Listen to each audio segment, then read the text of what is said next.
Hi, I'm Mehran and Zareian. I'm Glenn Stanley. And this is Property Espresso.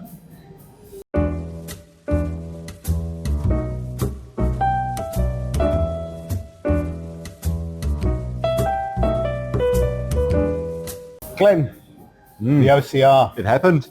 Again, we called it. I know, and we called it 3 months ago. We called it 3 months ago. I think we've been spot on. Yeah, like we have. consistently here. Yeah, You know, and we did say that if it did drop like it has done, we were going to be very busy. and are we busy? I'm busy. Are I'm you busy. Yeah. I'm busy. We're very busy, and I think there's going to be more and more and more and more of that to come. That's good.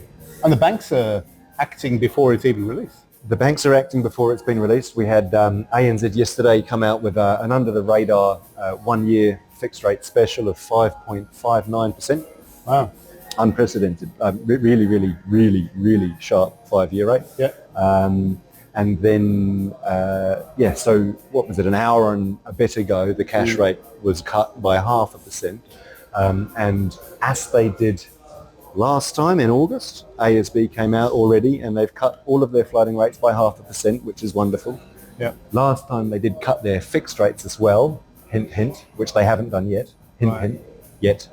But yeah, you watch this space, there's going to be a lot more jostling for position over the next 2-3 weeks. It's good times. It's good. It's good times. I think the economy needs it. If houses don't sell, solicitors don't make money, Absolutely. lenders don't make money. Absolutely. And the GST's not paid. That's right. And I also think that there is more to it, isn't there, than just keeping the real estate mortgage wheel churning. I mean, people out there are really suffering and have been for a long time. There are mounting calls for an investigation into why the Reserve Bank got things so wrong. Prior to August's announcement, there was talk of potentially another hike. Right. And yet all of a sudden we've seen 75 basis points in the last 6 weeks, with the door left wide open for another cut before Christmas, before they potentially will resume again come sort of January, February next year. You'll be very welcomed by everybody. Indeed, absolutely. It's interesting though, because the OCR, the last time it was that high was in 2008. It was donkeys Yeah. ago, absolutely years and years ago. I mean, again, unprecedented and arguably unjustified movements. We saw prior to COVID hitting, the OCR was lower than it had ever been. It was at historical lows. Yep. And it was argued that there was no scope for it to come down any further. But of course, then COVID hit. Now, arguably, COVID didn't necessarily affect New Zealand as severely in terms of body count as it did across the rest of the world. But we still lowered interest rates because we needed to stimulate the economy, or so we thought. Yep.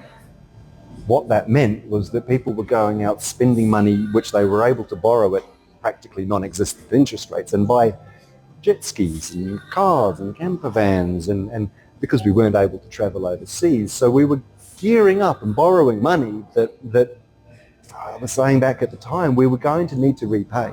Yep. And of course then when the cash rate started going up to compensate for this overstimulation, the graph was very rapid incline. Yep. It just kept us at the knees. Now with New Zealand generally fixing their mortgages for 2 years and then 2 years and 2 years, it took a while before you and I started to actually feel the effect of the high cash rate. But still today there are people coming off those low interest rates and onto these high ones and again really struggling for it. So the next 6-12 months we'll see a lot of relief for a lot of people. I just hope that relief is felt by businesses, companies who employ staff, and I'm reading more and more articles where business owners are going without, they're not putting food on their table so that they can keep their employees fed. It's very interesting times, but good times ahead. Yeah, absolutely. And I think we came out of lockdown and then went into a financial lockdown. That's right. And we're just coming out of that now. That's So from that aspect, I think the future's looking bright. We're going to wear shades, hopefully. Yes. Unless something dramatic happens worldwide and we end up having to tighten our belts again. Tony Alexander, interesting guy. Read his scripts every couple of weeks, and it'd be interesting to read the one that he's going to publish after today's announcement, because the last one, just looking back to, I think it was the 3rd of October, hinted that he'd done a Google search and put New Zealand crisis in the Google search, and it came up with 33 items, and it took him something like 7 minutes to read through them all. And interestingly, housing was number 25. Wow. It wasn't the top of the list. Not top of the list. It's interesting. I wonder where the articles came from. Was it written by somewhere overseas? Yeah. Is that the perception? Because here, certainly in my circles, which is arguably housing, mortgages and real estate, that's all we hear about. You know. That's all that's in the news, though, isn't it? That's right. Yeah. And again, yes, the media have a lot to answer for. You know, they love pouring fuel on the fire, don't they? Yeah, they really do. Absolutely. I guess the effects on the housing market haven't been as pronounced. When the first OCR reduction happened, I think it fueled a little bit more confidence in the market. We're talking about FOMO and FOOP. Yes, absolutely. And now I think we're getting back into that fear of missing out gradually. I think that the properties are starting to turn over a little bit quicker. Aren't showing in the stats yet. I think the REINZ stats come out next week, but they've been running about 51 days on average for the North Shore for the last couple of months. I think that's going to probably come down to about 45, 46 days. Great. Because they are starting to turn over. Yes. The prices aren't going up yet. In fact, the median for North Shore is actually lower than it was last month. And when you look at that, I think we mentioned before, that gradient running through, if we'd missed out that 2021 blip, we've not reached that level yet. Right. It's just taken a bit of time. But I think after today's announcement, I think we're going to see that happen. Yep.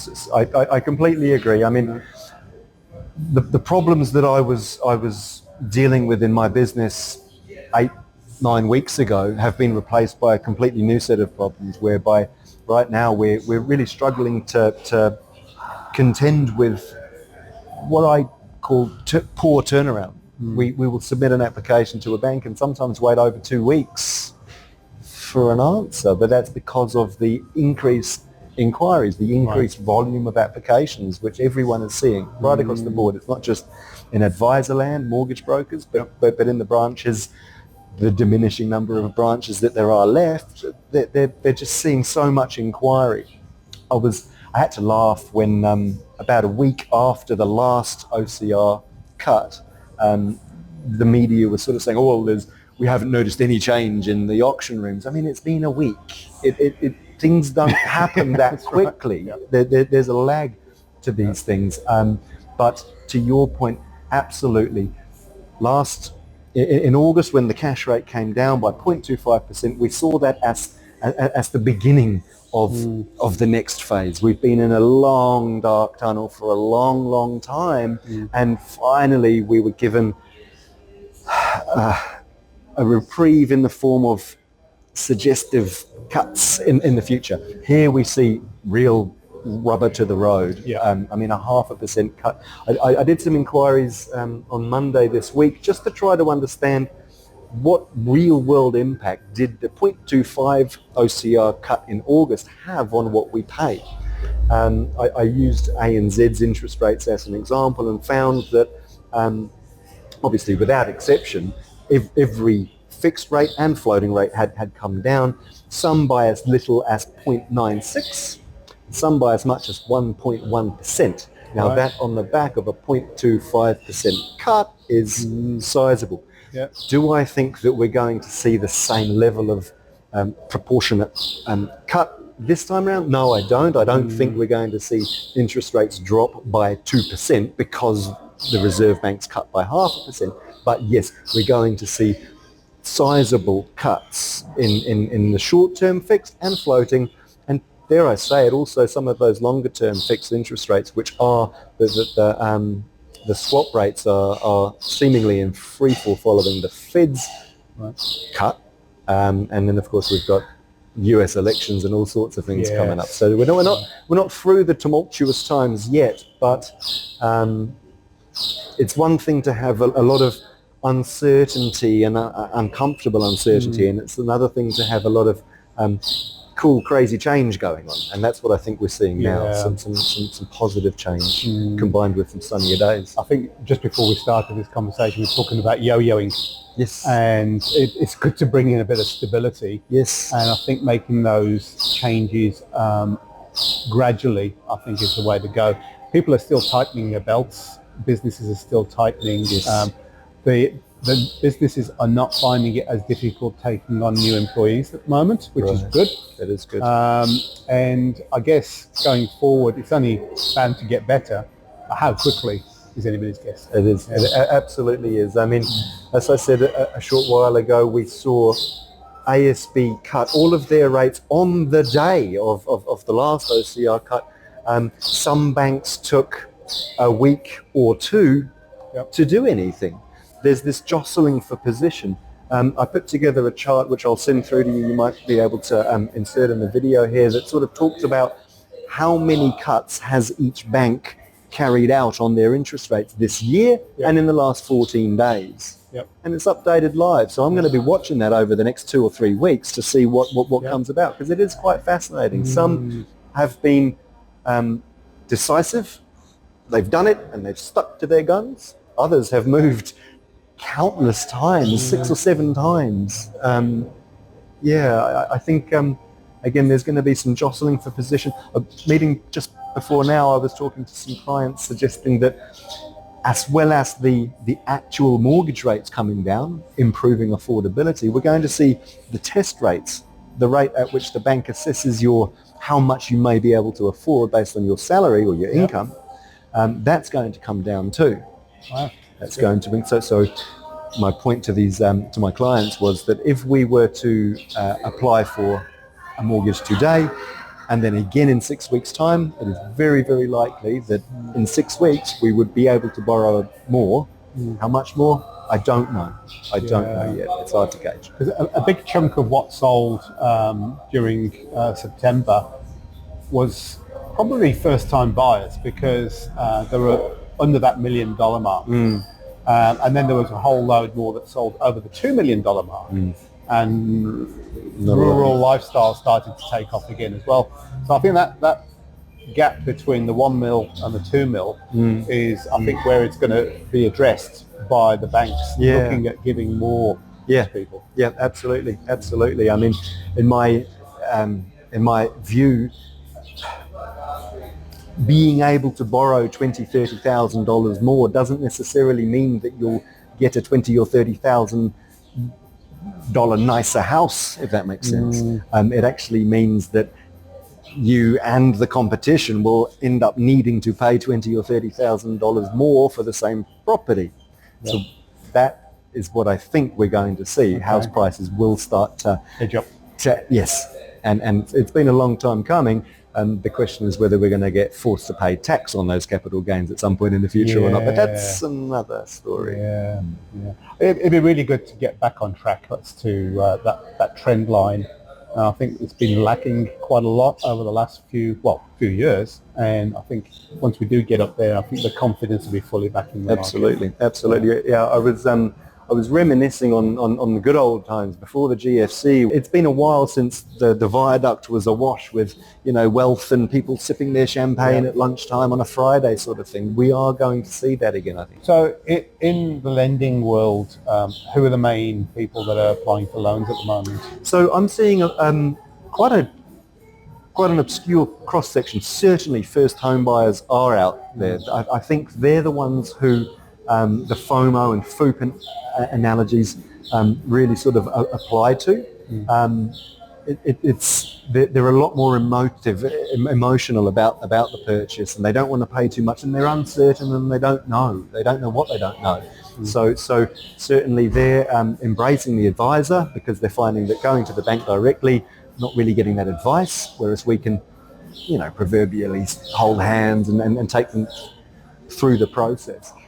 We're also seeing a large resurgence in investors, thanks to the reintroduction of tax deductibility, and things are starting to make sense from a business perspective. That in turn is, of course, backfiring on those first home buyers, and so we're seeing a lot of that. The other thing that I have seen is clients who are again coming to the end of their low fixed interest rate, and now going, oh crikey, I'm going to come off 3.x% and on to 6.x%. That's going to cost a lot. How can we try to mitigate that or afford our repayments? A lot of the time banks are unwilling, unable to extend terms to keep repayments low again when interest rates go up. One potential solution to that for many is actually to look at refinancing and starting again with another bank. There are lenders out there now who are offering terms of up to 40 years. Wow, 40 years. It's big. Now, none of the big banks, the high street banks, will do that yet, but there are second tier or non-bank lenders who will, if it makes sense, allow clients to borrow money over 40 years. Now that's a step in the right direction. If you look at the UK and the US, you can borrow for up to 50 years, I believe, in some cases. And certainly in the States, you can fix mortgages for up to 30 years. So we have, it's a different environment, but there's things that are happening in the right direction. Would have been great to know when it was at 2%. Wouldn't it? Absolutely. Oftentimes when a bank tweaks its policy, it makes my job a little bit harder, but that's not what we're seeing now. For example, following the government's removal of grants for first home buyers when they're buying, particularly building new builds, developers started to incentivize people to buy house and land packages by offering cashback to make up for that. Previously, we could get up to $10,000, I think it was, from the government to assist with the purchase of your home. That was effectively replaced by developers saying, we will offer you that. Up until Monday, banks were unwilling to accept that or acknowledge that as part of your deposit contribution. ANZ came out with just a subtle policy change the other day and said, we'll accept that. There's some rules around it, but again, it feels like banks are trying to make life a bit easier for people. It is good because oftentimes they do get a bad rap, and whether that's justified or not is open to opinion. But we are seeing some real positive changes in that regard, and I think with test rates coming down and other bits and pieces, we're going to see things, lending criteria getting a bit easier. I don't think the number of investors are what it was before, but they're gradually coming back in. But when you look at the yield for buying a 3-bedroom on the North Shore, the yield can vary for the rent between 2.5% and 4.5%. And it's very variable depending on the suburb that you buy and whether it's in a school zone and all of that. Yes. And whether they allow pets. Yes. Because apparently you can get more money if you're renting a house out with pets. Yes. So I think from an investor's point of view, they've been quite shrewd as to where they put their money. Absolutely. You talk about them coming back. Now that's an interesting sentiment. The investors that I'm seeing now are not the ones that I used to deal with 5-10 years ago. They left. They went, this is too hard, I'm out. And they left. And now that the rules are getting a bit easier again, they might be curious and peeping over the fence to see what's going on, but they're not as good as they were for them back then. You used to be able to claim 100% of your interest costs. Now, as of next year, you will be able to, but right now you're not.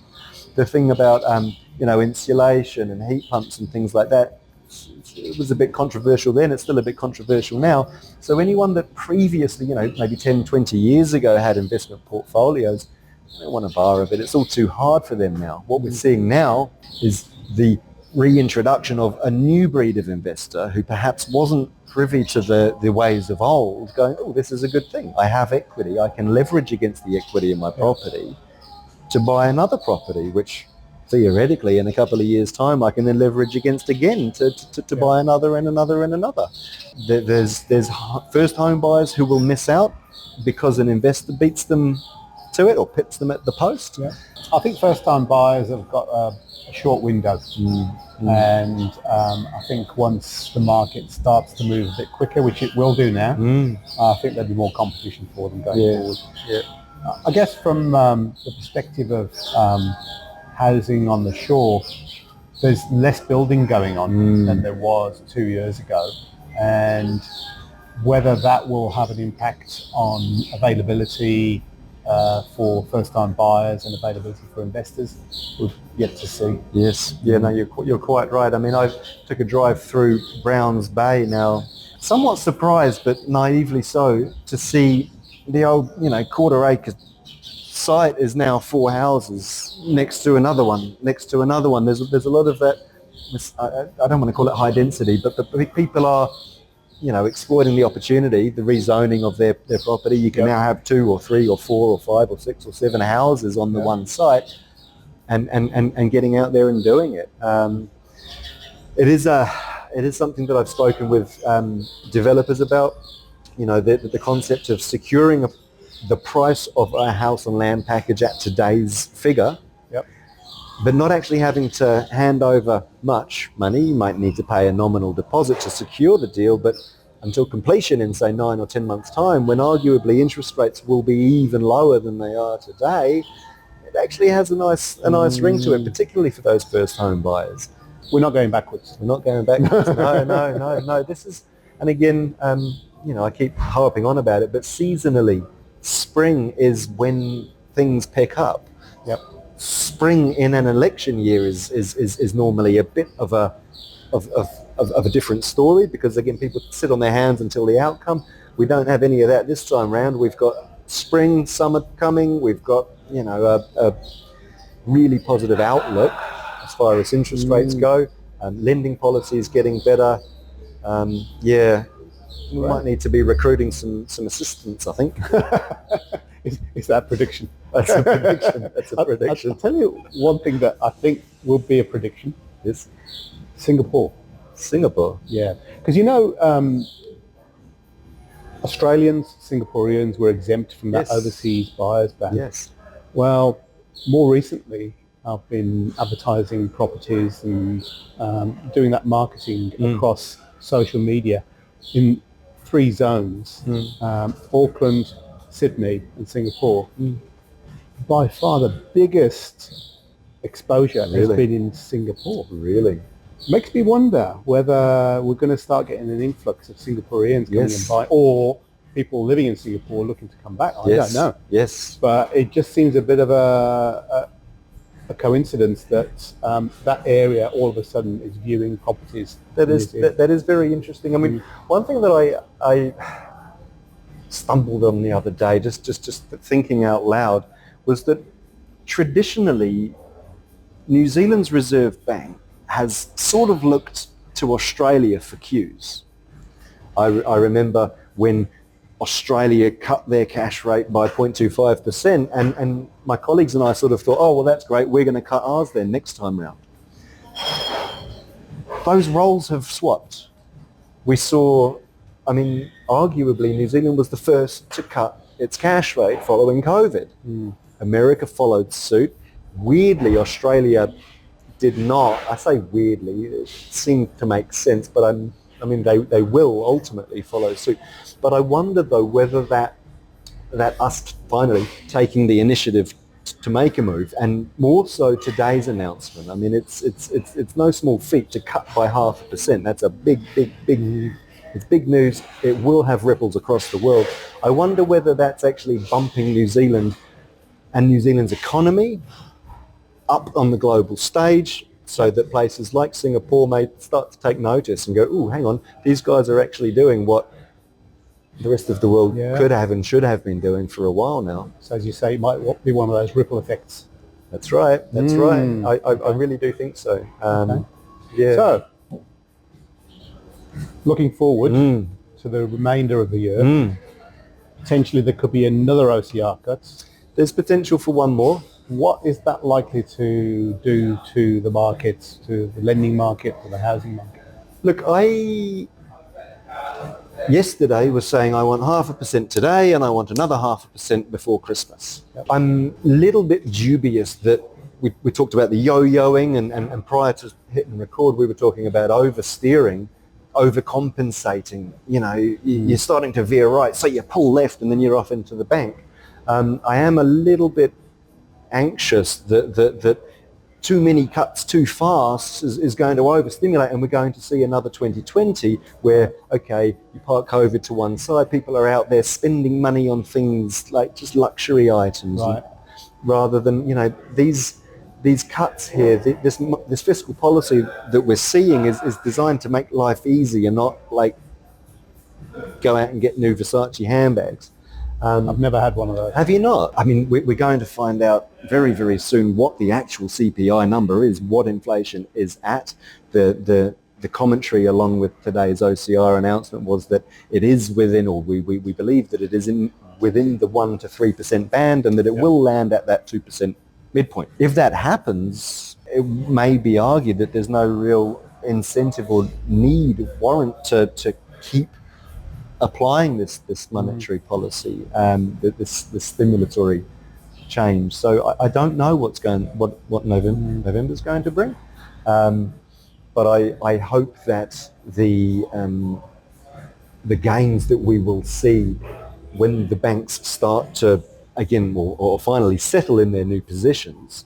I mean, somewhere I read talk of a sub 5% interest rate by Christmas. That would be lovely. It might be a fairy tale, but it's not impossible. Yeah, you know, the whole nation sort of slows down for Christmas and New Year, school holidays, and doesn't really come back into action until Waitangi Day's been and gone. Right. Yeah, and I've got a sneaky suspicion if that OCR comes down another 0.5 before Christmas, we're going to see a busy Christmas, New Year period in the housing market. Absolutely. Things are going to continue selling, and then in the new year, when the new stock's coming in, I think that's when we're going to see a price increase, because there's not going to be enough stock out there. Yeah, absolutely. You're going to see that. I mean, at the moment, it's supply and demand 101, and I've always maintained that we don't really pay $1 million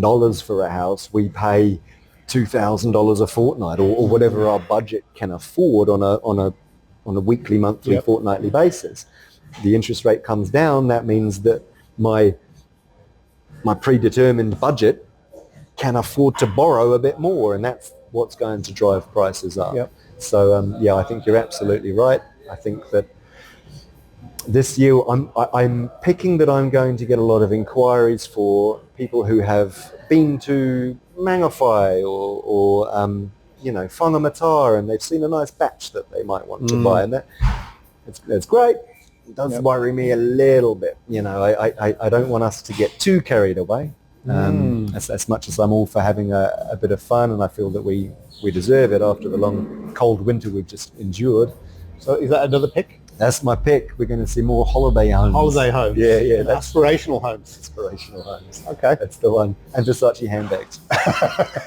You haven't sold me on that one. I'm working on it. Well, thank you, Glenn. It's a pleasure, Mehran. Thank you. Always a pleasure meeting with you. And if you want to know what's happening in your local markets as far as lending, Glenn is the person to speak to. If you want to know what's happening in the housing market, give me a call. And between us, we can make it happen for you. That's right. Okay. Thank you. Cheers. Bye.